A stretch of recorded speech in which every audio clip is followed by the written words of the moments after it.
રીતે અસર પણ થઈ શકે, એટલે એ વસ્તુ આપણે ધ્યાન આપવાનું છે. અને કદાચ આપણે એમ પણ કહીએ છીએ કે કંઈક ઉપમા આપીએ છીએ, કંઈક મહાન વ્યક્તિઓના ઉપમા આપીએ છીએ. દાખલા તરીકે સાચું બોલે છે તો તું સરસ ગાંધી જેવો છે, ગાંધીજી જેવો કે હરિશ્ચંદ્ર જેવો છે, તો કદાચ એ પણ યોગ્ય ના કહેવાય એક રીતે. કેમ કે જે આપણે ઉપનામ આપીએ છીએ ગાંધીજી કે પછી એ વ્યક્તિઓના નામો લઈએ છીએ, તો એ વ્યક્તિ એના માટે પરિપક્વ હતા, એટલે મહાનતાનું બિરુદ આપીએ છીએ. કદાચ એને પ્રેરિત કરવા માટે આપણે કહી શકીએ, પણ એટલું જ પણ બિરુદ ના આપવું જોઈએ. કદાચ એ પ્રેરિત થાય એટલું જ આપવું જોઈએ. એટલે એ કંઈક બાબતો લઈને નામમાં પછી ક્લાસમાં આપણે બાળક જોડે વ્યવહાર કેવો કરવો જોઈએ.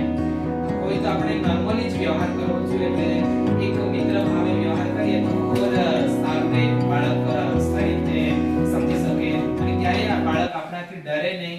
એ પ્રમાણે જ્યારે વર્ગખંડ દરમિયાન જ્યારે અધ્યાપન કાર્ય કર્યું છે, એ કાર્ય દરમિયાન છે ને આપણે એકદમ સરળ સ્વભાવે આપણે વ્યવહાર કરીએ તો ઓર અસરકારકનું અધ્યાપન શાળામાં થઈ શકે. અને કદાચ શિસ્તા માટે આપણે બાળકને એ પ્રમાણે જો કદાચ વાતાવરણ એવું હોય તો તે સમયે આપણે એ પ્રમાણેનું બાળકને આપણે સમજાવવાનો પ્રયત્ન કરીએ તો ઓર બેટર રહે. પણ શાળામાં વર્ગખંડમાં આપણે અધ્યાપન કાર્ય દરમિયાન નોર્મલી વ્યવહાર કરીએ તો બાળક ઓર અસરકારકનું અધ્યાપન કરી શકે. જે પ્રમાણે એક મિત્ર પાસે